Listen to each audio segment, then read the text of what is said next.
Command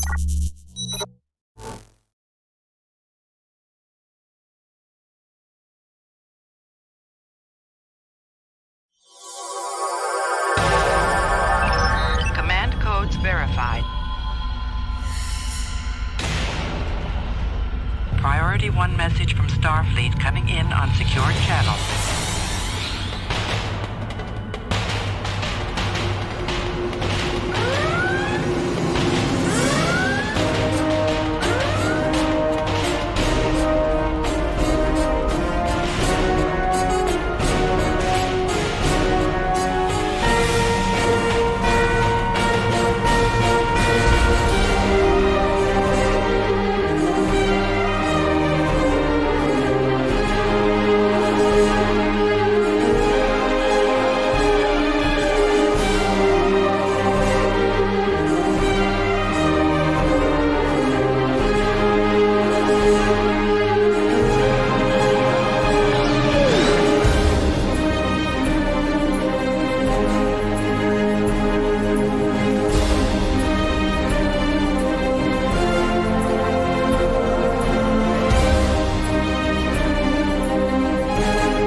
Hello, Captains, and welcome to the live broadcast recording of episode 534 of Priority 1, a Roddenberry Star Trek podcast.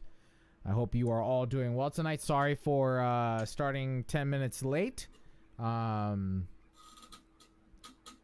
had to take care. I had to research. I had to call a source. Oh Lord! I had to call a source. I had to reach out, talk to a source, and the source is not ready to go on record.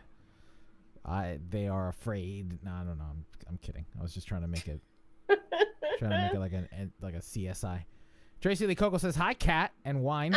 Hey Tracy Lee Coco. Cheers to you. Thank you for joining us. Thanks for joining us, Tracy. What's up to Josh, Hatsuni, Jason? Thank you all for joining us this evening. All right, let's just jump in, shall we? Let's get this show. Kat wants to run off and play. What was it? Final Fantasy? No, I can't because you can't log in during peak hours. If you've tried to log in, just know you'll be in line for a really long time. You don't pay for that extra VIP. Yeah, you do. Well, I mean, you subscribe, but man, it's just crazy. And even when you subscribe, you still in the queue is that heavy? Yeah. What game the is this? Expansion, Final Fantasy 14. Oh, because there's an expansion. The today. expansion came out this week. Well, is coming out. Yeah, so I feel everyone's pain that's trying to log in. Right. Well, tomorrow I'm playing Halo all day. That's what I'm gonna do. Oh, is there a new Halo that's out? Halo, yeah. Yeah, Halo. Oh, What's hey, up, Vernon. What's up? You should come hang out with us. Ruin, you want to be a guest host tonight? What are you doing? Roscoe's out sick. Do you want to join in on this? She's like, oh, That's what God, you get for showing up. That's what you get for showing up in the... We're totally not joking, though. Yeah, we're totally not joking. It's always nice to have a third voice. If you're free, I can send you the link. Hit me up on Discord. Oh, listen, you don't have to be on camera. You don't even have to be on camera. I mean, this face is on camera. I think you could probably be on camera, but you don't have to. No, camera is totally optional. Well, don't pressure her. I mean, she doesn't normally come and hang out with us. So, So, yeah, all right. So, tomorrow's Halo. I'm going to play all day. 1 o'clock Eastern. 1 o'clock. Did you take off Eastern. work? No, but Oh, no, but you're working and playing Halo. No, I'm not gonna perjure myself. Oh, Yeah. because you've gone on record before saying. I would. Well, that would should be totally down fun. if you're New Halo. I'm sure you'll get all your work done and then have plenty of time to play the game. I'll have all my work done by 1 o'clock.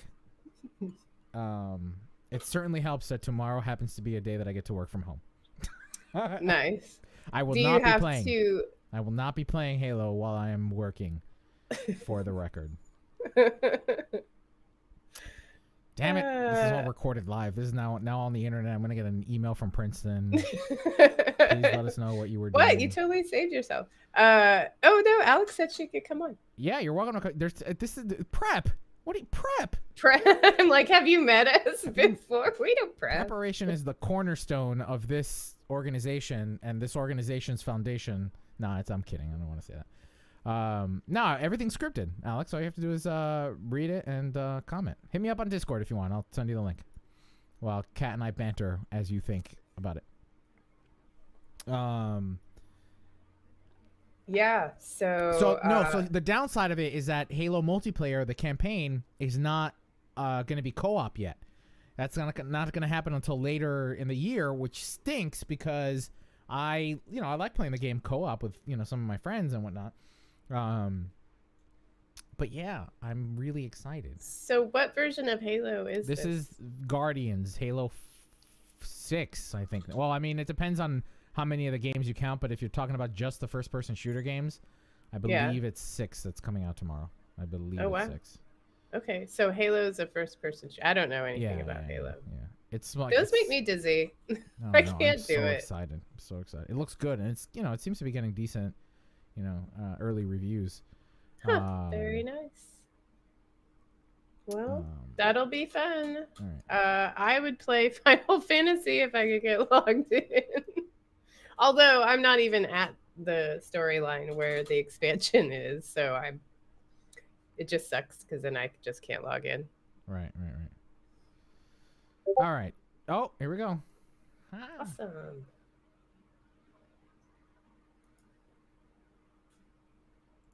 Oh, hold on. I'm like, what's happening?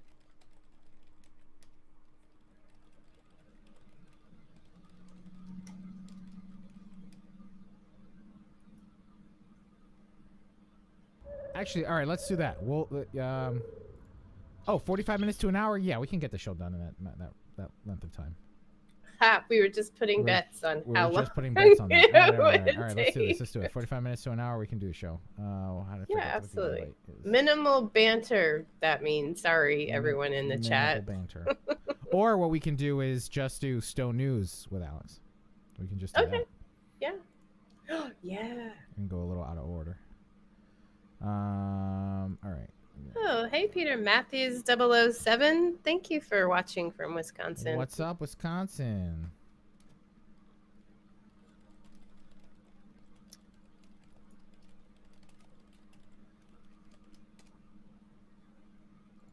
All right.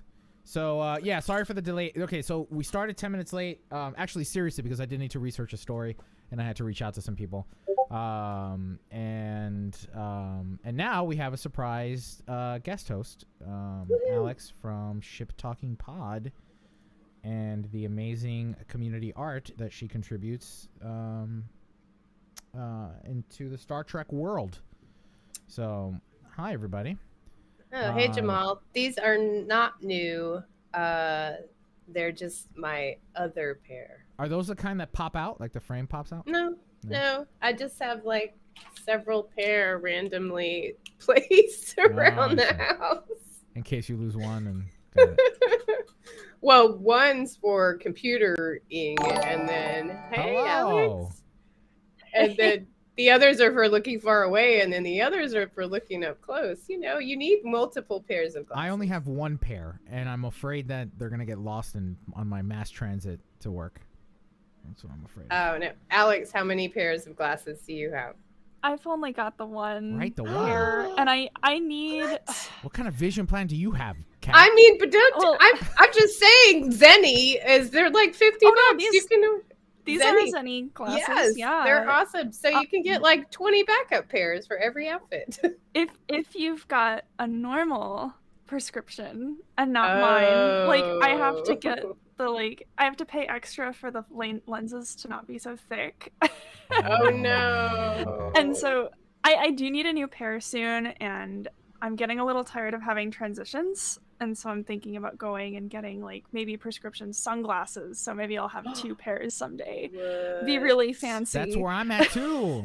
I'm the That same is way. fancy. These are transition too, and I like the transition. But if I'm driving, I'd be nice to switch to prescription glasses. I have I'm near farsighted. I have astigmatism, that I do know. So I think that's near farsighted. One of the two. And I've always wanted to have a prescription pair of sunglasses and just be able to be like, yeah, I'm gonna change. It's fancy. But I know, can see even pretty Jamal. They're fantastic. All right. So, Alex, thanks so much for joining us last minute. Roscoe is out sick again this week. Thankfully, it's not COVID, thankfully, but he did catch a pretty nasty bug. But thanks for filling in. So, all right. Yes, ideally we would like to just be an hour. That's what we're going for. It's going to be a short show anyway today. But if you are pressed for time, we can just do gaming news with you, which is pretty much Stowe news.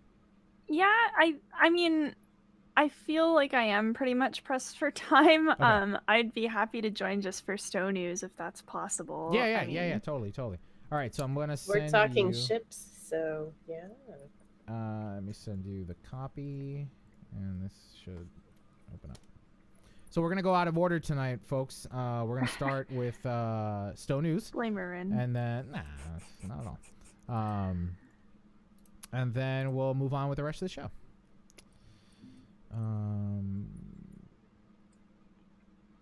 I will why don't you take this second one, Alex? The second one. Oh, okay. The Saturn rings. You want to read through that because Thomas likes to write in theme and, emphasize certain things like Saturn. I mean, he did italicize it too. So. Or actually, you know what? Why don't we do this instead of reading it? Or if you don't want to read them, if you just want to do commentary, we can do that. Is that easier on you? Whatever's easiest for you.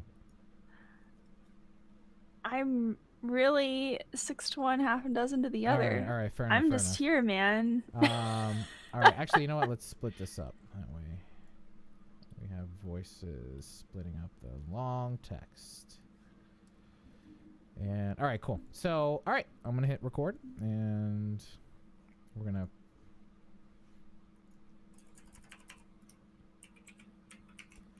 Captains, while Roscoe is sick, we are. Oh, damn it! Stupid Riverside. Okay. Captains, while Roscoe is sick, we were able to land a very special guest host who appeared in our chat, and then we roped them in. Alex from Ship Talking Pod. Alex, thanks so much for joining us on this episode of Priority One. Hey, it's nice to be here. I just thought I'd tune into Twitch, and now I'm here on Riverside. And now you're here. That's what happens. That's what happens whenever you reply to one of my announcements in one way, shape, or form. That's how Vegas happened. Yes, that is true. And that's how the round table happened. And that's how the round table happened? Yes. You just have to stop replying to my posts. That's just what happens. I gotta start ignoring you. Well, thank you so very much for stopping by and being a part of our conversation on the penultimate episode of Priority One for the year. And we're going to talk some starships and Winter Wonderland events. So, without further ado, let's get started. Kat, why don't you take the first one? Alrighty. Finally, the ship we've been waiting for. Mostly because it's not coming via lockbox, and it's free. The Eisenberg class was announced as the grand prize award for this year's Q's Winter Wonderland event. All you have to do to complete... Wait. All you have to do is complete various activities available and gain enough daily progress to fulfill the event's overall quota. You can earn like, damn it. See, Alex, you're already doing fine because you didn't have to read these parts. You can earn daily progress once per day per account. Back to the ship, though. This ship features a 4-4 weapons layout and an ensign engineering command specialist bridge officer seat and a lieutenant commander universal miracle worker specialist bridge officer seat. It also comes with the Great Material Continuum universal console, which uses a massive network of tight beam transporter beams to strip away enemy hull at a molecular scale. Then it will buffer that matter briefly and then convert the stripped matter into energy that's projected into a protective barrier that can be applied to allied starships even at a great distance. This console also provides a passive bonus to starship drain expertise in all subsystem energy levels. Give me that last Leveling- part again, because the cat tail whipped the mic. Could you hear that? Sorry. She's looking at, I don't know what she's doing. Being a This cat. I know, right? It's just hanging out. If my computer turns off suddenly, that's what happened. This console also provides a passive bonus to starship drain expertise in all subsystem energy levels. Leveling up this ship will give you access to the Ingenious Tenacity Starship trait.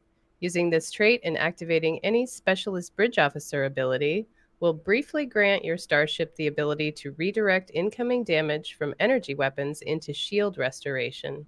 A portion of all energy damage received during this time will be translated into shield restoration for the shield facing which... A portion of all energy damage received during this time will be translated into shield restoration for the shield facing which the enemy weapon impacted. All right, off the bat, all I'm going to say about the ship itself, aesthetically, it's not my type. Not my type of ship. I don't think that I would fly it. It doesn't appeal to me as the type of Star Trek fan that I am. But I will say that it's nice to see a ship honoring Aaron Eisenberg in Star Trek Online. I mean, I know from conversations with the developers, I know from seeing it at Vegas, that Aaron Eisenberg became kind of a part of the Stowe family behind the scenes, with his contributions, his voiceover work with the game. And then you know, extending that into the community and his involvement with the community, I think this is a nice way to honor his memory and celebrate his life and celebrate the legacy of his character in Stowe. And it's a free ship to boot. Yeah, that's how I feel. When I saw that it was going to be an event ship, I was like, rightfully so, because I think they discussed how they were going to include the Eisenberg class in Stowe eventually. Like, I think Gecko has said before, if it's in the show, we're gonna see it in the game eventually. Right. Trademark. And you know, I just had like this little pit in my stomach and in my heart for the longest time, like, oh no, I really, really hope we don't have to actually pay money for this ship, because I feel like given the homage that it pays, it would be really inappropriate, I think. But what I think doesn't matter to the cryptic marketing department. So, you know, so I'm really glad to see that it's an event ship. And I feel like Euelio, it's not my type of ship aesthetically or mechanically, but I'm going to take screenshots of it anyway because it's the Eisenberg class. So, you know, I'm just going to play the event at finals willing. For sure. I think, you know, sometimes these event ships surprise you and, you know, they end up being some really fun ships to fly. I think even last year's winter ship turned out being pretty fun to fly. I know the summer event ship was, but yeah, agree with the aesthetics. The 32nd century aesthetic is not my favorite, but yeah, I'm excited about this ship. And I think that they probably knew that the community would not stand for having to get the ship via a lockbox or a promo. Oh man, not this ship. You know they couldn't do that. I would fight. I would fight. Oh yeah. Oh my gosh. That would have been a PR nightmare. I mean, look at how upset people were over Star Trek NFTs that with the Funko Pop thing. Something like this would and rightfully so though. I think there's a time and place to try to sell something. But yeah, I hope that nobody had to send a memo to Perfect World Marketing to say, no, we can't sell this ship.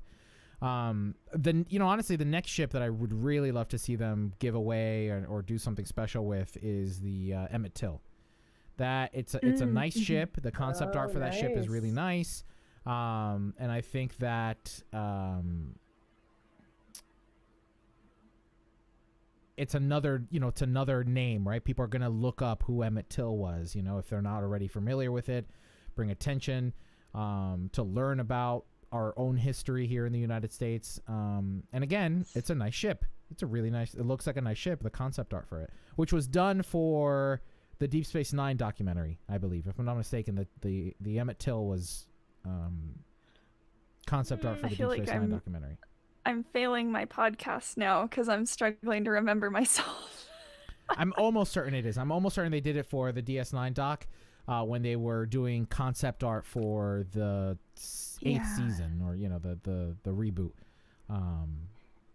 That does sound familiar. Yeah. It's been a while since I've visited or revisited the Emmett Till, but I agree. All right. Go, if you want to move on to the next story, we can. Oh, actually, what? So, what about any of these traits or consoles? Nothing kind of talks, jumps out at you? Alex is balancing her hands. Neither here nor there. Is that how you're feeling about them? 6 to 1, half a dozen to the other. Yeah. I mean, honestly, I'm still in finals brain. I need to really focus on it and think, which build could this fit in, and let the gears turn a little bit. And my brain RAM is allocated to grad school, so that's fair I'll enough. do that in a couple weeks. Awesome. All right, why don't we jump into the next story? Would you like me to read it? Yeah, go ahead. Okay. By the prophets, it has been a full week since we got a new Infinity lock spot. Oh, wait. I've already misread it. All right. By the prophets, has it been a full week since we got a new Infinity lockbox ship? Never fear. Cryptic has us covered with another dip into the 32nd Century Fed Fleet Registry. Now available on PC, the Saturn Intel Science Spearhead, Tier 6, will run rings around and through your enemies, assuming RNGesus hears your prayers, that is. Like most 32nd century vessels, the Saturn's aesthetics are challenging, to put it mildly. Consisting of just a flat ring-shaped saucer with trailing nacelles, it looks rather like the souvenir bottle openers in the Federation HQ's gift shop. On the other hand, at least everything is attached, with no floaty bits to be found. Dr. Hurt ought to be pleased. As a science spearhead with Intel specialization, the Saturn splits its focus between analyzing opponents and blasting the bleep out of them. Commander Science Intel Commander Science Intel, Ensign Universal Pilot, and Lieutenant Commander Universal Boff seats lend great flexibility in approaching challenges. The enhanced battle cloak and dual cannon compatibility quickly turns those challenges into past tense. No temporal shenanigans required. The Saturn's Chakram projector universal console leads into the circular theme even further, creating a spinning toroid.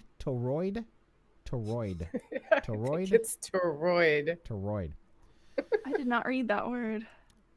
The Saturn's Chakram projector universal console leans into the circular theme even further, creating a spinning toroid of plot matter. Programmable matter to sandblast enemies in your vicinity.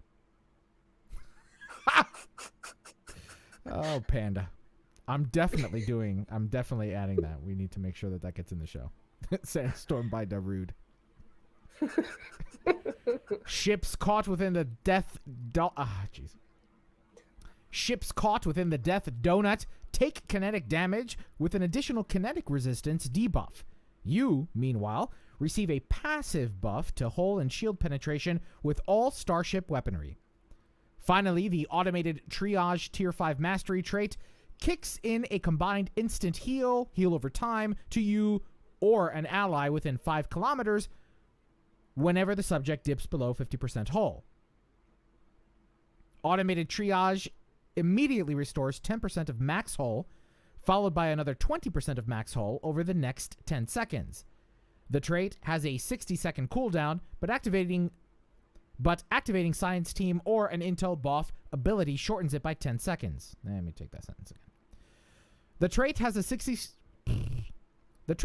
60-second cooldown, but activating Science Team or an Intel buff ability shortens it by oh my lordy lord. But activating Science Team or an Intel buff ability shortens it by 10 seconds. Note that, although it literally says science in the name, you really shouldn't treat it as a science vessel. Everything about the Saturn may make it a hole-in-one for weapons builds.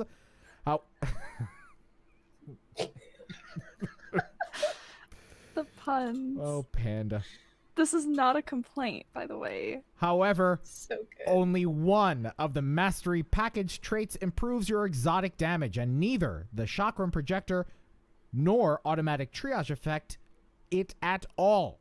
Okay.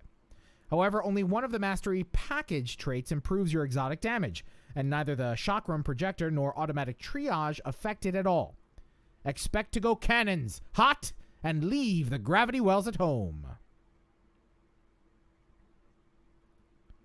How are the aesthetics on this one? Same 32nd century-ish. I mean, yeah. I don't know. How would you describe this one, Alex? You know, of all the 32nd century designs, I feel like this is the one that I relate to more or the most. Probably because it lacks the floaty bits. As much as I love the Discovery refit, like, she's allowed to have that. The others, I don't know. But this one, I feel like that negative space in the center of the hull or the saucer really, I feel like that could lend to some really interesting screenshots. But I don't personally plan on trying to get this ship. I'm broke, so yeah. Yeah, you know, there's a lot about this ship that I'm just kind of not certain about in terms of its aesthetics. Number one, and the first thing I thought was, how do people get from point A to point B? But I guess in the 32nd century, everybody's got the transporters, so they just transport everywhere across the ship. But what if you're like Linus? Right.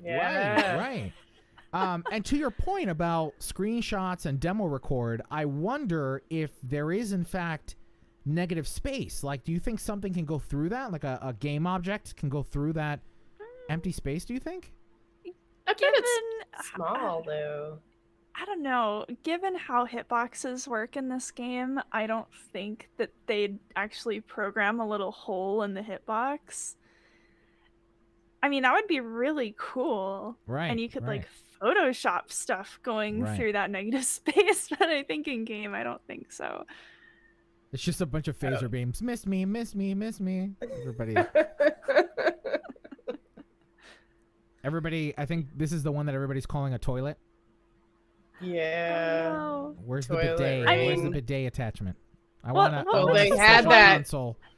The bidet attachment. There was that one that people kept calling a speculum. Oh my god, yes, because it looked like it. I can't remember which one it is. Oh, it was the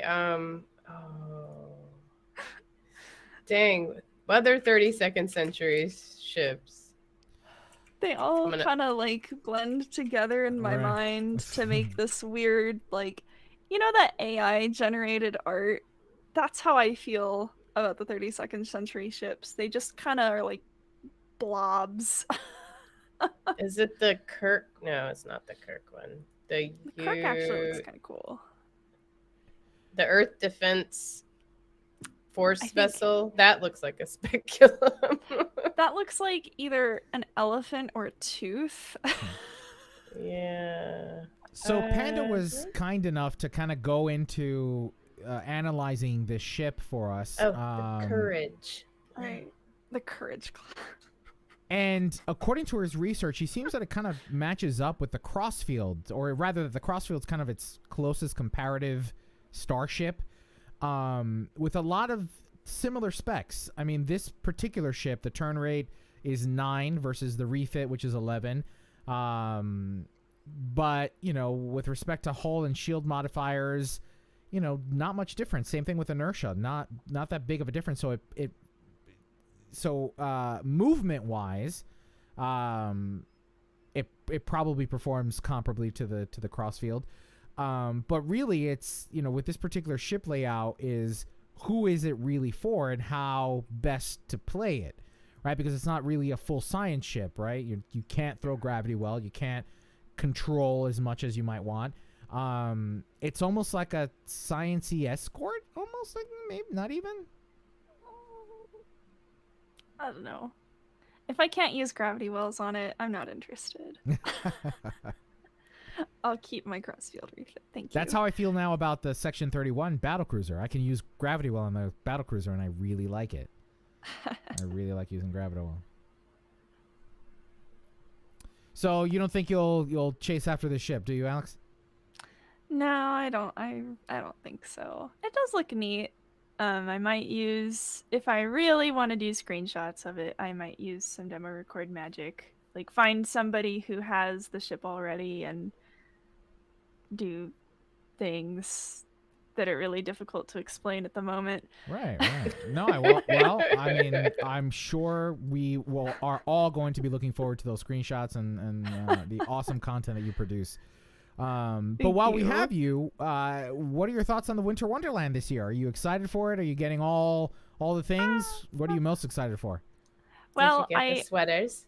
I played for a little while ago. I was actually about to edit some screenshots when I was like, I think I'll listen to these guys on Twitch, and that's and now I'm here. Yeah, I feel like there aren't really any new events. I'm trying to get the ship for reasons that I already have explained. The new sweaters are kind of cool. I look forward to when they're no longer bugged. And we can actually buy all of them. There was one thing I seem to recall the blog. I meant to check it. Did the blog mention that there was going to be a glacial winter jacket too? Because I know there's glacial epos. I didn't see a jacket, just the sweaters and the batlet or the whatever the weapon is, and then the epo. Right. Yeah, they're like my one little tiny disappointment is like last year we got for the summer and winter events we got rainbow themed caracals and tribbles, and then in the winter event we had like matching rainbow themed epos and jackets, and it's like last summer we got the transcendent tribble and caracal, and winter's like glaciers. I don't know. And it just, and scarves too, rainbow scarves. And I just think like how excited a lot of my friends were last year, like, oh my god, given this trend, next year we're gonna get like flag jackets and scarves and stuff, and now it's like make it yourself. Oh, I see what you're saying. So that this was a missed opportunity for there to be some kind of raise some kind of social awareness to something. Yeah, I can see that. Because they basically did that with the rainbow stuff, whether it was an intentional thing or not. You know, your LGBT players were like, yes, which is awesome. Yeah. And then when the Transcendent Tribble and Caracol came out, a lot of LGBT players, especially transgender players, were really excited. And I feel like they kind of got a short end of a stick, even though I doubt this was an intentional short. It still kind of sucks. And I'm just thinking about how disappointed some of my friends are, and I'm a little disappointed, but I can't really invest that much energy into it right now. Yeah. No, I think that's a great point. I mean, especially for these events, especially if it's an event that doesn't have any new playable content, why not take every opportunity possible to raise the voices of those who are often silenced in some way, shape, or form, or to another cause, maybe to choose a cause and commit to it in some way, shape, or form. I just, with that, as you mentioned, that the fact that there isn't playable content this year, or new playable content, right? New playable content this year, but they didn't even switch up. Yeah, I'm like, but they didn't even switch anything up. Like, you could alter it somehow to make it a little different, but it hasn't been different for a few years now. It's just been these things. I think I saw the Crampiri spectator wearing a hat, but if that's a new change, it's right. Yeah. Yeah, I have to admit, these are cool. If I have any leftover ornaments and stuff, I might get some of the one or two of the sweaters. Maybe the glacial batleth. I'm a fan of the Tron blue kind of looking things. But I can't remember the last time I actually went through a winter event and like logged in daily because I was eager for something. As much as I would like the the Eisenberg class, if I get it, I wouldn't be too disappointed if I didn't get it, rather, because after 10 years, I don't really want to skate anymore. Yeah. It takes like 2 minutes. You can't log in for 2 minutes and get a free ship. No, because when I log in for 2 minutes, I end up spending 20 reorganizing my inventory. But you can sort it. I know. I hate the sort. I hate the lack of features for sorting. I want more sorting filters. Me too. Sorting filters and sorting options. Yes. I would love to filter by equipment type, or sort by equipment type. I want all my really nice. like ground jackets in one row, and that's how I organize myself. This is very OCD, I know, but that's how I organize my inventory. This is why we're friends. Yes, I have a row. It's a row of ground like tops, bottoms, kits, a row for engines, a row for if it gets out of whack, I'll spend an hour reorganizing my inventory, and it has happened. Oh my god. Wow. I'm just like, all right then. I'm just like, whatever. My inventory's full. Throw stuff away. Don't get me started on the R&D. The R&D, I don't even bother, because if I looked at the R&D, I can't look at that tab. I can't look at that tab. I can't. Yeah. It's just a lost cause. I need the Kawat Milat to go into my inventory and the R&D tab. Choose to live inventory. Well, we hope that you all enjoy the Winter Wonderland event, and if it's your first time and you're listening to the show, be sure to reach out to us and let us know what you think of the Winter Wonderland event. I'm always excited to hear about new players or players who don't play often and log out for a while. Reach out to us and let us know your thoughts about the Winter Wonderland event this year.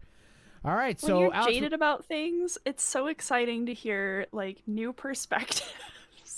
Yes, a little bit. Yeah. But then I've been doing this for 7 years. Right. But then I'm so jaded. I'm like, well, back in my day, we had to skate uphill going both directions. We didn't have frosty boots back then. Oh my. Well, those snowballs aren't going to throw themselves. No. Back in my day, we didn't have snowball launchers. We had to do them manually. We had to craft them. We had to gather the snow. We had to bend over in the snow in the cold. Our backs froze. Maybe too far. Were you there for the great Yoda controversy? You know, like Oh, one of those. no. You weren't there for that. You weren't there for that. You're not a real player anymore. I'll Hmm. leave it at gatekeeping. Oh Well, my. before we jump into Armada news, we do have a quick gaming roundup from other Star Trek games or other consoles. We do? At the very bottom, the United Earth Oh. Defense Force. Here, want to read that bullet, Cat? Oh, it's in bold. See, I didn't think of it as real text. That's a mood. Yeah. The United Earth Defense Force vessel is. Oh, Vetzel. that's the Vetzel. one. Oh, sorry, I was getting ahead of myself because I was wondering why I was talking about this. This is not other news. Oh, it's console news, though. Did you just say that? I did. Okay. The United Earth Defense Force vessel is now available in console for. Damn it. The United Earth Defense Force vessel is now available on console via Infinity Lockbox. Xbox and Via Infinity Lockboxes. They're not geese. I'm going to have all the lockbox. Bring me all the lockbox. Beaks. Lockbox could be plural. Books. No. The United Earth Defense Force vessel is now available in console Infinity Lockboxes. Xbox and Son of a bitch. PlayStation. Xbox and PlayStation players don't have to avoid talking about the elephant in the room or not in the room, as the case may be. Remember, Captains, to learn more about these gaming headlines, be sure to review the show notes for this episode at PriorityOnePodcast.com. And if you're playing Xbox or PlayStation, let me know what you think of the Matrix Awakens Unreal Engine experience, because I don't have a console, and I'm really sad that they're not bringing it to PC. But that's my only Matrix reference this episode, I promise. Oh, I forgot to drink. Yes. Well, before we wrap up gaming news, Kat, you do have some updates from the Armada. I do. I do have some updates. If you weren't aware, please join us every Thursday for TFO Thursday, where we team up together to run TFOs. Also, join us on Saturdays when we do a live stream where we play missions together and talk about the latest news in Star Trek Online. We also have a shout out and an update and a tribute to one of our most valuable members, Admiral Bulls, who we lost last week to cancer. We're all very sad, and we're coming up with a really good tribute because we have our 200th live stream coming up. So be sure to tune in and pay tribute to Admiral Bulls. I didn't have that opportunity of really engaging or interacting with him, but it's apparent that he had an impact on the Armada. Our Discord channel and chats were very active during the news, and it goes to show how much of an impact members of a community can have, and you've never even met them before. I mean, Alex, you and I have had this conversation several times now, during Vegas and then for our roundtable, how amazing it can be to be gamers, especially in a time like ours, where we can't even get together with family or friends in some cases, but a community like Star Trek Online, gaming in general, offers us an opportunity to connect in ways that are often overlooked. Yeah, you don't even realize how much support you get from your members. And Bulls was, a supporter of our Patreon page. He supported us financially. He gave us his time. He was one of our senior officers. He was always available, when he wasn't ill to help people. He'd give you, he was so helpful and kind to everyone. And, of all the, stories we've been hearing and seeing on the Discord, everyone just commenting about how much he helped them in game. He was always there to help.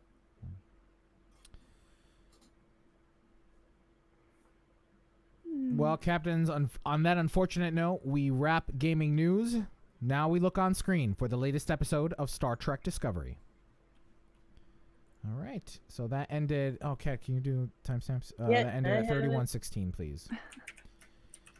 I'm Good ready, thing you sir. I didn't got commit a for the little whole show. verklempt. Woo! No, of course. I don't know who that player was, but I'm so sorry to hear about that.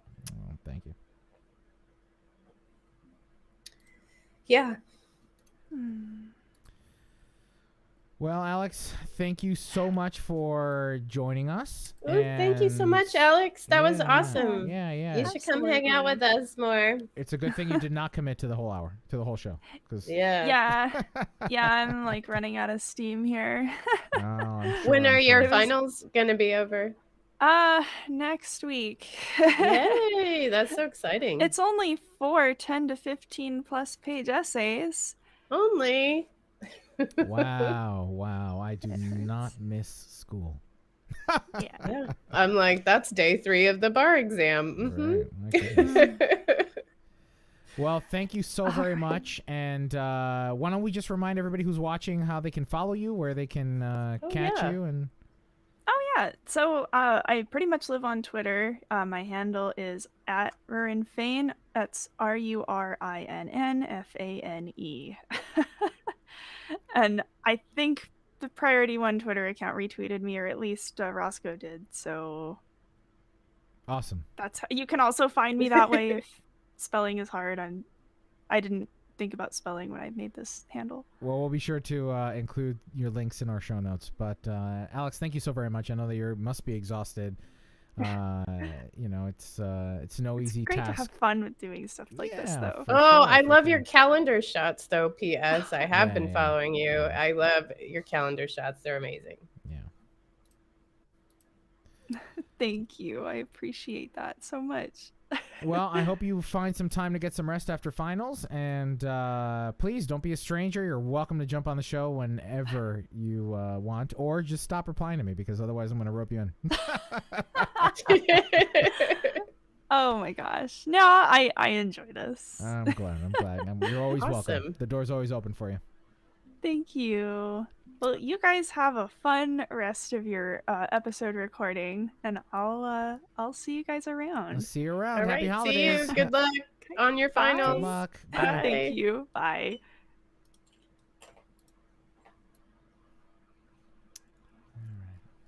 How are you doing, Kat? You okay? I'm good. Just need more drinks. We're all good. All right, so we're all out of order, but that is A-okay, because it's always a pleasure to have Alex on the show to join us. We hope you enjoyed the surprise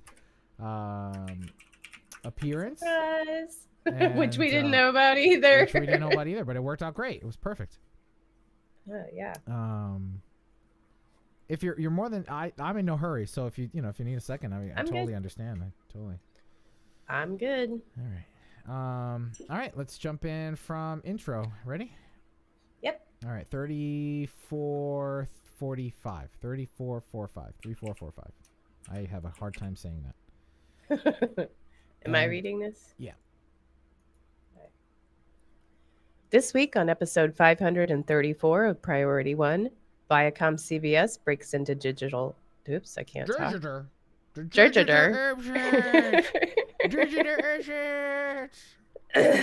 Give me mine. This week on episode.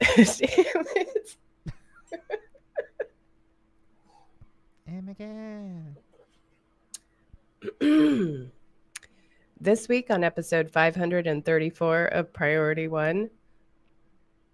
I can't do it. What did you just do? I didn't do anything. I haven't touched it. I know. Yeah, you were thinking it though. This week on episode 534 of Priority One, ViacomCBS breaks into digital assets. Kurtzman talks crossovers while Nichelle Nicols dances the night away. In gaming, 2 new starships. Sorry. I can't do it. Stop. In gaming, false. You know it's gone off the rails the moment the B word comes out. In game, I can't do it. Son of a bitch. In gaming, 2 new starships are available to add to your Star Trek Online collection. Hello, captains. You're listening to shit. Stop, Roscoe, damn it. Hello, captains. You're listening to episode 534 of Priority One, a Roddenberry Star Trek podcast. Your weekly recap and review of all the major news happening in the Star Trek multiverse. That sentence always gets me winded. This episode was recorded on Tuesday, December 7th, and available for download or streaming on Friday, December 10th at PriorityOnePodcast.com. I'm Elio. I'm Kat. And unfortunately, Roscoe is in the chat today. He's still recovering from the Andorian flu that he got from a huntsman spider that bit his ankle on the Great Barrier Reef. So we wish him a speedy recovery. Clearly, he's well enough to be in the chat, but we miss you, sir, and we wish you a speedy recovery. But, captains, we do have a very special guest joining us this episode during Star Trek Online News, so stay tuned for that.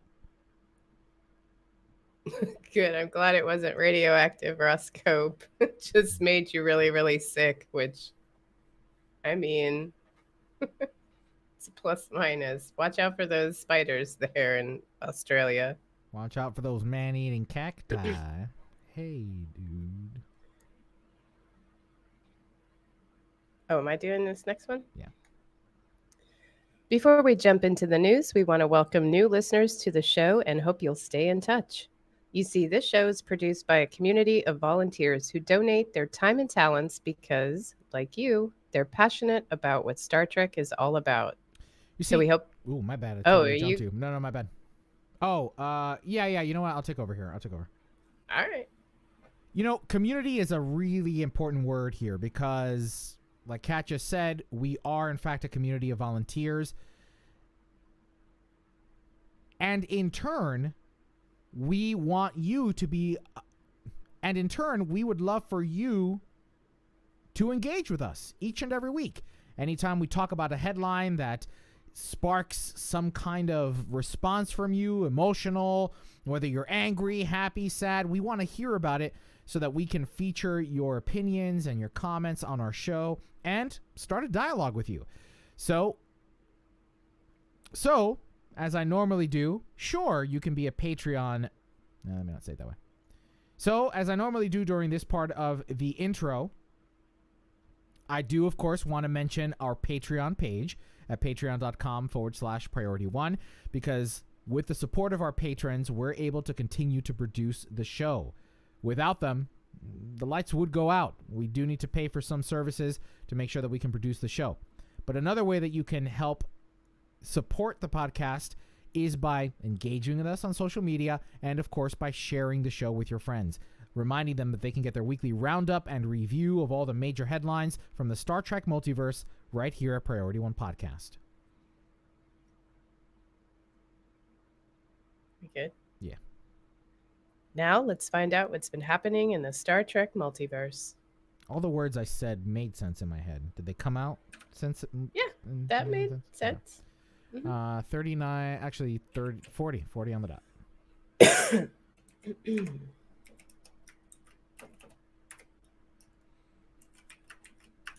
Okay. All right. How about 40-20 for Trek It Out? 3, 2.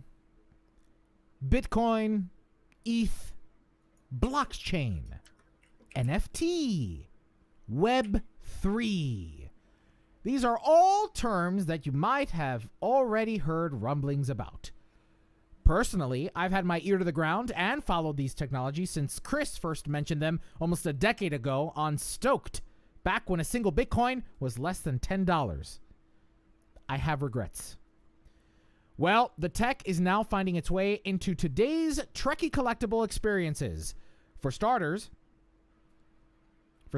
Star Trek's consumer products line teamed up with Funko Pop to mint a new series of Star Trek NFTs in the style of their very fashionable collectible figurines. I added that very fashionable because I lost my place in the... I was like, they are? They are not. For start. Alrighty then. For starters, Mad Wolf. What? We have a new listener, Mad Wolf. Welcome. Hey, Mad Wolf. Wait, Mad Wolf. Why? That name sounds familiar to me. Is there another wolf? No, that's not. Mad Wolf's not a new listener. I'm very confused. He says he is. No, Mad Wolf's. He Yeah, said, I know well, he's why not. did I you know think he's not. that you were a new listener? He's not. I think he was just teasing. I was like, wait a minute, Mad Oh. Wolf. I know Mad Wolf. All right. All right, well, never mind if you're not new. I But was like, I know welcome. a wolf. I definitely know a wolf. Well, the tech is now finding its way into today's Trekkie collectible experiences. For starters, Star Trek consumer products line teamed up with Funko Pop to mint a new series of Star Trek NFTs in the. For starters, Star Trek's consumer products line teamed up with Funko Pop to mint a new series of Star Trek NFTs in the style of their collectible figurines. To mint a new series of Star Trek NFTs in the style of their collectible figurines, some of which, the rarer ones at least, will come with a free physical figurine too. Unfortunately, at the time of this writing, the first batch has already sold out. Now, it's likely that some of you already know the intricacies of blockchain technology and what an NFT is. It's more likely that many of you have already kind of started to tune out and your eyes have glazed over. There might even be a smaller number of you really angry that we're drawing attention to this. Now, we're not going to get in to the nitty-gritties about what an NFT is, and we're not about to go into a lesson about blockchain, and I'm not going to spend the time to explain it to you. But before you jump ship and boycott and write angry letters and argue that NFTs are antithetical to the Star Trek philosophy, I really encourage you to spend time reading past these sensationalist headlines and put in the work to do some research about the technology. For example, yes, blockchain is resource intensive and definitely leaves a carbon footprint. However, it's important to put this into perspective against other industries. For example, something like Bitcoin is responsible for less than 1% of global energy consumption. Some studies suggest that leaving your appliances plugged in actually consume more electricity over time than a single transaction of Bitcoin or Ethereum. Another common argument is that blockchain is mostly used for nefarious and or criminal purposes. Well, that too is a false narrative according to Forbes. So, just like one might collect trading cards, stamps, Beanie Babies, Funko Pops, NFTs are today's digital collectibles. Now, are they antithetical to Star Trek? Yeah, I guess, maybe. One could argue that. But how different is buying an NFT to buying a collectible to cherish for a while and hope that maybe one day it might be worth something? Or what if blockchain is the first step in proving ownership of a digital item held in Star Trek's quantum storage and archival, like we saw in season 1 of Star Trek Picard? Gavin, surprisingly, it is comparable to gold, minting gold. The process of processing gold. We're going to have links to these. Actually, I'll just post it in the chat. This one's from Cambridge and University. And you'd be surprised how, as you dig into it, again, it's all about perspective. Do you want to ask any question that I can answer or anything? Who, me? Yeah. Oh, anyone? I mean, like any new technology, these always take time, I mean, it could be like Betamax, or, it could be something totally different. You just don't know if the newest fad is going to take on. But like you said, Bitcoin's been around for 10 years now. It seems like it's definitely taking on. It's just hard to know, the future of something like NFTs when it's still fairly new. So I guess maybe that's where people's reluctance, or where the sensationalist headlines feed into everyone's fear about new technology and how it's going to screw everything up, and then you'll have to buy everything in a different format. And I just bought it 5 times. Right. There's the argument to be made that something like an NFT, something that you buy under the sole assumption that it will jump in value, is antithetical to Star Trek. But I mean, I as much as I love the things that are on my wall here, all these little collectible tchotchkes. Like I haven't, like this Power Morpher bundle that I got, the Legacy Power Morpher from the Legacy Power Morpher from Power Rangers. I haven't opened it. I haven't taken it out of the box. I like and I cherish it, but it's not going to go in the grave with me, right? At some point it's got to be sold. At some point it's going to be given away or something.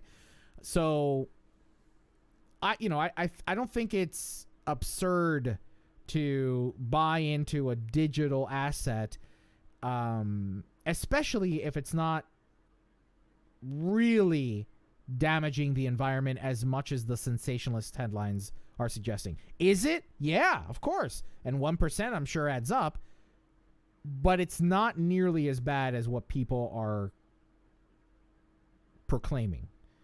And like you said, for new technologies, we saw in season 1 of Picard, he's not keeping Data's portrait of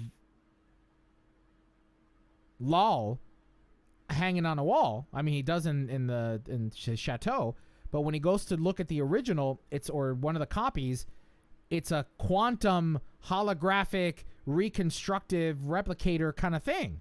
How does he prove that he owns that? It's digital. Why can't I just steal a copy of it and, make my own, print a whole bunch of my own Lal portraits? Well, that's copyright infringement. Well, the argument is that blockchain is a secure contract that proves ownership in a digital space. So, and you're going to hear more about this, my friends. You're going to hear a lot more about Web3, the next stage of, what the internet could be, whether it takes off. Who's to say? It's very early, but don't be afraid of it. Read into it, look past the headlines, and just because one popular person on Twitter says it's bad doesn't necessarily make it bad. I mean, it's not the beginning of Skynet. It's not.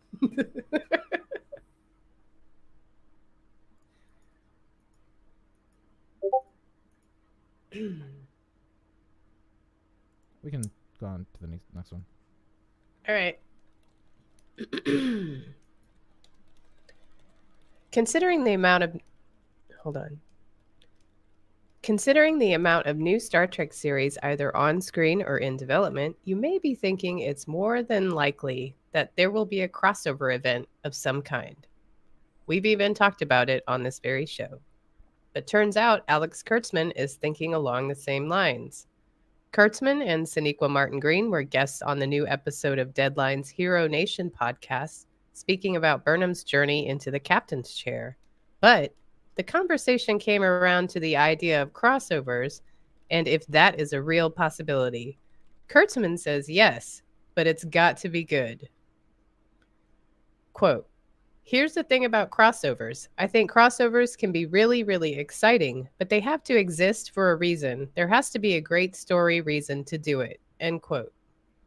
Kurtzman said he is yet to come up with the right idea for a crossover, as the volume of productions as well as each program's individual identity are distinct, making it a challenge. Quote, "Because the flip side to doing a crossover wrong is that people are really disappointed and it impacts both shows. So it's just not a gamble that I would want to take randomly. That being said, it's certainly exciting to think about certain pairings that you're like, wow, What would it be like if those two characters were together or those two crews were together? But I want to be careful about it. End quote. In the same podcast episode, the question was asked about the status of the Section 31 series, which has been in development for some time.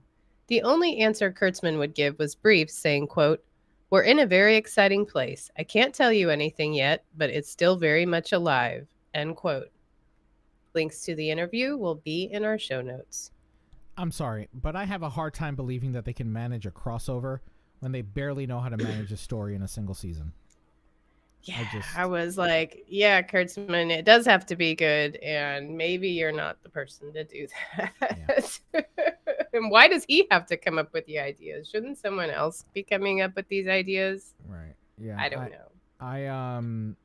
We did not review on screen last week for episode 3 of Discovery, just due to scheduling reasons. But I have to say up front right now, I am not liking this season of Discovery. It is just not, for me, not, you know what, I'm tired of saying for me, because this is just one of those things that, never mind, I don't even want to get into it. Okay. It's just not good. It just, if it wasn't Star Trek, I would not be watching this show.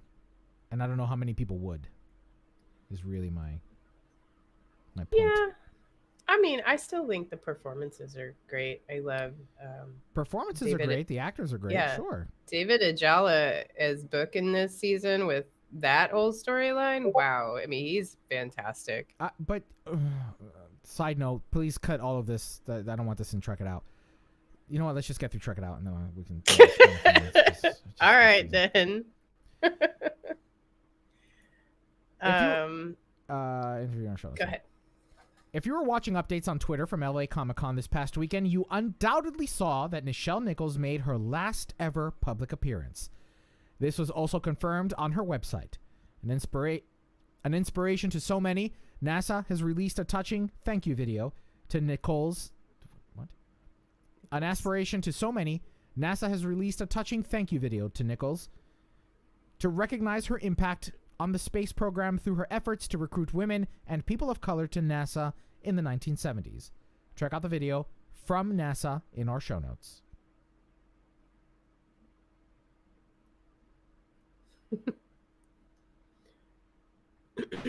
Did you get a chance to see the video of her dancing? It is the best thing. She was a ballet dancer. It was the best thing you will see coming out of this event. She gets on the dance floor and she starts dancing with another Trekkie in an outfit. Aww, and that's it so is sweet. The sweetest, most fun, delightful thing I have seen in a long time. It is just wonderful. I will never forget just the brief second I had with her.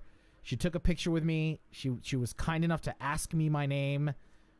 And I told her my real name. I didn't say Elijah. And she was just, Elio, what a beautiful name. Where is that from? And I was like, oh, it's Cuban. Cuban. Oh my goodness.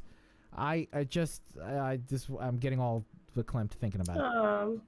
Well, if you hadn't seen Woman in Motion, the documentary about her, efforts in NASA in the 70s, it's an amazing documentary. So you should definitely check that out. Yeah.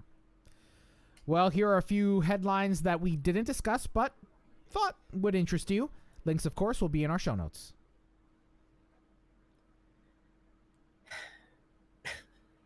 Of course it is. The story of William Shatner's sojourn into space will be told in a 1-hour documentary special, aptly titled Shatner in Space. The documentary will screen on Amazon Prime, as you might expect, seeing as Jeff Bezos, the owner of Amazon, funded Bill's flight. It premieres on Wednesday, December 13th in the US, Canada, UK, Australia, and New Zealand. According to Prime Video, additional territories will launch in 2022. Additional. According to Prime Video, additional territories will launch in 2022. Sorry, she barked again. No, she did. She's gonna hold on. Let me go let them out. If you haven't been keeping up with the Ready Room with Will Wheaton, on StarTrek.com, you really should. Last week featured the new uniform designs for Discovery Season 4 and an in-depth interview with David Ajala, who plays Cleveland Booker. Links, of course, will be in our show notes.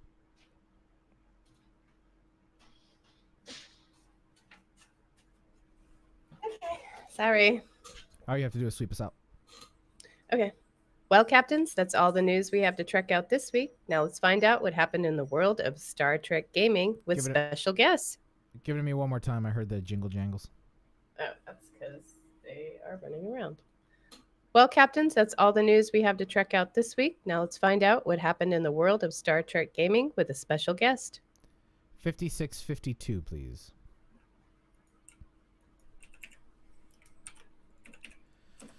I don't know. I don't want to watch Discovery anymore. I don't. What? I don't mind it. I don't. Like, yes, the performances are great, are nice, are great, but I just watched Undiscovered Country last night, and it dawned on me So good. that why can't we make friends with enemies without completely making them drop to their knees? Like, yeah. we have, the Klingons. The only reason that the whole premise of Undiscovered Country, Praxis explodes. Klingons are in dire need of help, and they ask the Federation for help. Star Trek 2009. Mm-hmm. The Romulan, the Hobus star goes supernova, destroys Romulus. Mm-hmm. That's how first of all, they don't even really explore that until Picard, the relationship between the Federation and Romulus. That was something that was explored more in Star Trek Online.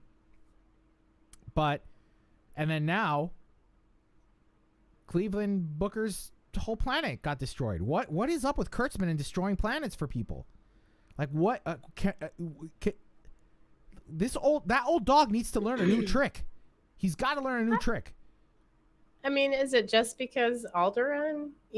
Really? Are you hung up on Star Wars? You got to come up with, like, secret siblings and planet explosions and planetary destroyers, and I feel like that's where this is coming from.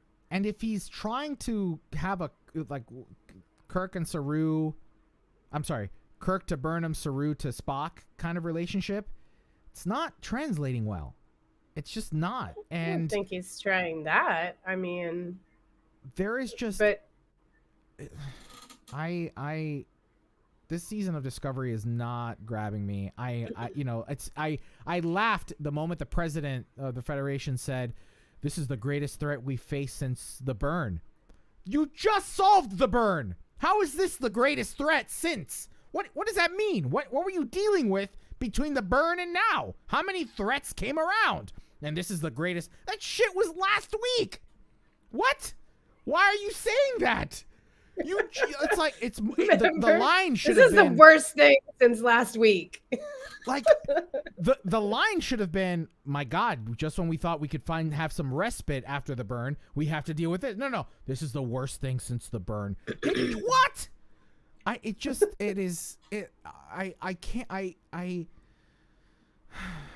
I'm really just disappointed in Discovery. If it did not have the name Star Trek, I would not be watching it. I just would not. And it's funny because you're not alone. You're not alone there. I've been Allie and I watch it together, and I've done my best to stop, like, during the episode, to be like, oh God, Jesus Christ, like, I just like to stop because it was ruining it for her. But now I feel like the tables have turned. Right, Allie? Oh, because she's being like, oh my God. Yeah, even now, she is, she is a star, like, more than me and longer than me. She grew up on it for real, where I taught myself kind of thing and got into it on my own. She was raised, her parents, her brother, I've been Trekkies. And so, it was very, I wouldn't go, like, I'm speaking hyperbolically here, but it was like, Star Trek can do no wrong. But Discovery is just not, I mean, man. Yeah. I mean, it definitely has issues for sure, but a lot of people like it. I Yeah, mean, they really do. crisis fatigue. That's great. That's perfect, Matt. And I strongly recommend Trexpertise. Let me put the link in the show notes. Trexpertise, the gentleman who and his team that create this, last month put out a video comparing Star Trek Discovery with The Mandalorian, which roughly came out at the same time, or have been competing kind of head to head, so to speak. And I think it's an excellent breakdown of what is so different about these two series and why one works better than the other. And it's just I really don't want to watch Discovery anymore. Yeah, I feel like we're not the target audience for Discovery. Is really what it comes down to. Do you hear that? Is that you? What, the zipper that I just zipped up, or my dog's in the yard barking? No, I just heard a tribble. Are you in the game? Did someone just follow us? Oh, maybe that's what it is. Like someone new just joined. Thanks, Leah. Yeah, thank you. I think that's what happens when a new person chats or joins or something. So thank you to whoever just did that. I have to argue with you there. I think we are in fact the target audience. Well, okay. Yeah. But though, who's talking about Discovery? Nobody's talking about Discovery. And I think I made this point a while back, is that if we're not the target audience, then they're definitely not reaching any audiences, because if so, headlines from The Verge, from Deadline, not Deadline, but like IO9, there would be a lot of Star Trek, but more often than not, and I'm almost positive I even did like a count, maybe not, maybe I didn't go that far, but there is definitely more news about, like, there was more news about The Mandalorian, and I looked it up. I think there was a website that measures social media reach, and Mandalorian was, far beyond Star Trek Discovery. Yeah, for a science fiction show, I don't like it, and I don't think it's good. I mean, I don't have that intense of a reaction to it, but I definitely have not gone back to rewatch last season. Yeah, either. Neither have I. I mean, but I liked season 1 and 2 for me, but I know those were even worse. But season 2 had its moments, but season 1 also had a couple of moments. I would say the first 2 episodes. You know what really confuses me about Discovery is why Brian Fuller is still being listed. The heck kind of deal? Contract. I mean, gee. Holy hell, he's holding on. He's still getting royalties too, I bet you. Wow. Way to... Yeah, I'm like, who's his lawyer? I want to talk to them. All right, let's get feedback and closing. All right. I just don't even want to review the next episode of Discovery on Thursday. I don't even want to. We'll have someone else do it.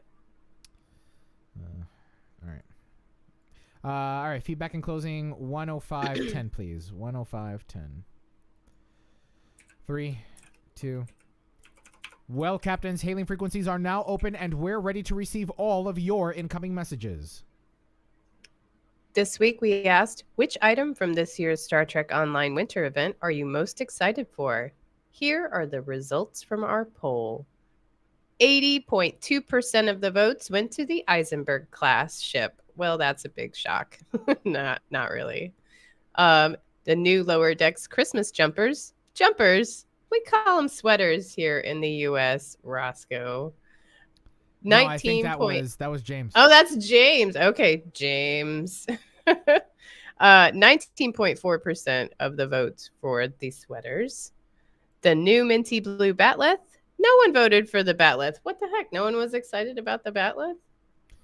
Christopher Settle replied via Facebook, the Eisenberg class, the only 32nd century ship not behind a lockbox.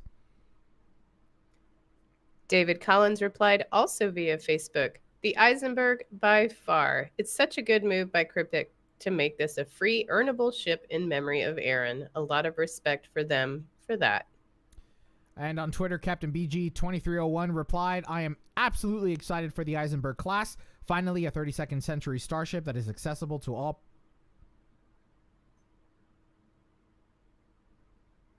Okay. Finally, a 32nd century starship that is accessible to all players instead of in a lockbox. The lower deck sweaters are amazing too. We'll definitely be picking all of them up.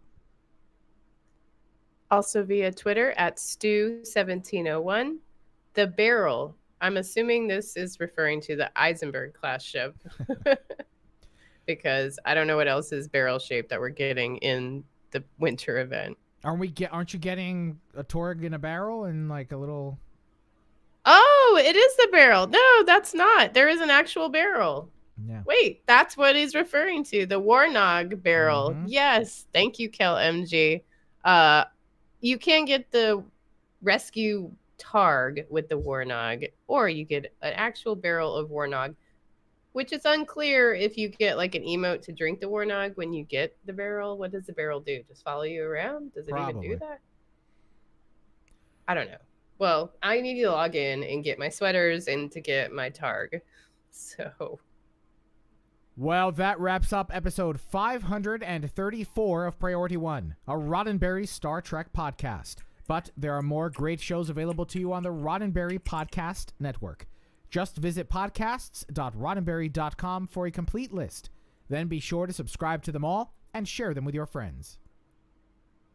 We can't forget to send a special thanks to some of our Patreon supporters like David K. Retley, Peter Archibald, and Gerald Bosch. Captains, it's important to us that you get your voice heard and that you participate in the conversation. Leave us a comment or voice message on our website at PriorityOnePodcast.com, on our Facebook page at Facebook.com/PriorityOnePodcast, or find us on Twitter and Instagram. I just bit my tongue. Oh, no. Or find us on Twitter and Instagram at PriorityOnePod. Ow. And if you're still craving more, be sure to spend time with Winters, Anthony, Thomas, Gray, me, plus the rest of the Priority One Armada. Saturday nights, the Armada broadcasts live to review the latest news from Star Trek Online and the Armada community, including spotlighting some of our amazing members. Follow us on... Oh, wait. I just totally messed that up. With regular giveaways, there's something for all Stoke players, whether you're new or a veteran. Wait, my voice is all messed up now. Yeah. Goodness. We had a weather change here in Texas, and now it's cold out, so awesome. With regular giveaways, there's something for all Stowe players, whether you're new or a veteran. Follow us on all our social media accounts for broadcast times, and if you'd like... Oh, sorry. Hey, stop it. Follow us... Damn it. Rafa, quit. Okay. Me. Hold on 1 second. I have to make good radio. I have to make good radio. La la la la la. Okay. Come here. I'll take the jingles off of him. He just likes to be in the room with me. Hopefully he doesn't crop dust me when he comes in here. Follow us on all our social media accounts for broadcast times. And if you'd like to join the Armada, visit PriorityOneArmada.com. This episode of Priority One is brought to you by our patrons through Patreon.com. We know it's the holiday season, so if you cannot become a member of our Patreon family and take advantage of all the awesome additional content we provide you, then perhaps you would be so kind as to like our posts about our episodes, or even go so far as to share them with your friends.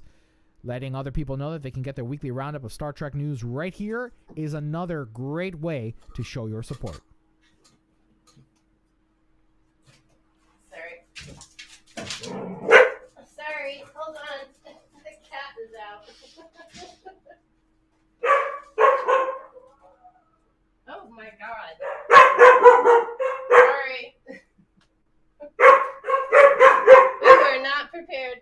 that. I don't need to fill in. I don't need to fill in the air, the dead air. I can just let this roll. I can just let this play because the cat just jumped off on the desk. The whole. This is great radio right here.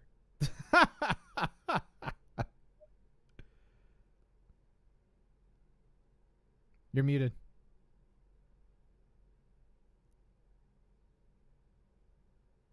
Nope, you're still. Oh, there we go. All right, I just saved you all from all the barking. You're welcome. Everybody was thoroughly enjoying it. Well, we avoided like the cat getting eaten. That's probably good. Okay. The last bit is the guard frequency stuff. Oh, okay. Don't forget to tune in to Priority One Productions Guard Frequency podcast at guardfrequency.com. Each episode, the Guard will take you inside the universe of your favorite space sims, including a tabletop adventure played out by your hosts. And Heroes Rise brings you up to date in the world of... Whoops. And Heroes Rise brings you up to date with the world of Dungeons & Dragons. Learn all about the latest publications, tools, tips, tricks, and traps in less time than it takes to skin a wyvern. Head over to heroesrisepodcast.com to discover their secrets. I didn't assign roles this week. Ruh-roh. I just forget. So yeah, Jason, I know the barking is still there. Obviously, some random person is outside because they're all going crazy outside right now. I don't know what's going on. Ah, darn. I am short somebody to edit. I'm going to mute. Hold on. Yeah. This week, our intro and closing were edited by William. Gaming. Yeah,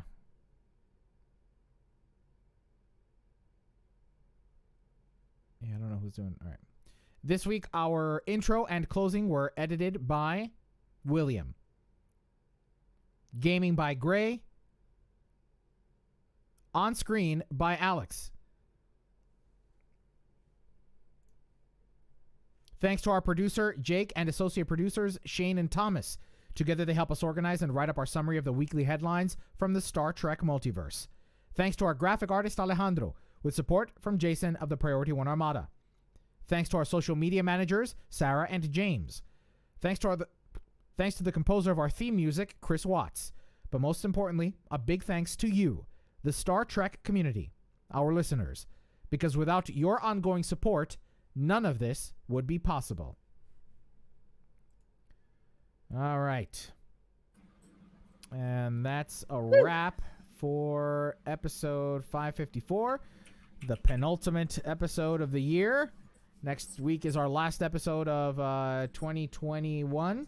So if oh my God. Yeah, can you believe it? That's crazy. So we're going to give away a few things. What do we have to give away next week? We've got, I know we got a few Tilly codes. Is that what we have? A few left over, right? I think so. Let me look at the bottom of the gaming segment. Yeah, we got quite a few. So so stay tuned next week. And maybe we'll have sweaters. Did I say 554? I meant 534. Or is it 554? What episode are we on already? 534. 534, yeah. So 535 is next week. And thank you, Mad Wolf, for calling me out on that. Yeah, Mad Wolf, I don't know where... Melk is on vacation, and James I haven't spoken to in the year. In years. Years I haven't spoken to James. But it's good to see you in the chat. It's been too long. And I knew I remembered Mad Wolf. I knew a wolf. And a shout out to some unfamiliar, or new names like Gavin, Gentleman Ghost. We have Matt Black in the chat. And to all our regulars, thank you also very much for being a part of our Tuesday nights with us. We hope that you enjoy the live broadcast recording and that when you see the episode get released on Fridays, please share it with your friends. Let them know that they can listen to the edited show right from the comfort of their cell phones or computers or tablets or Teslas. Doesn't matter. All right. That's a wrap. Thanks, everyone. Thanks, everyone. See y'all next week. Bye.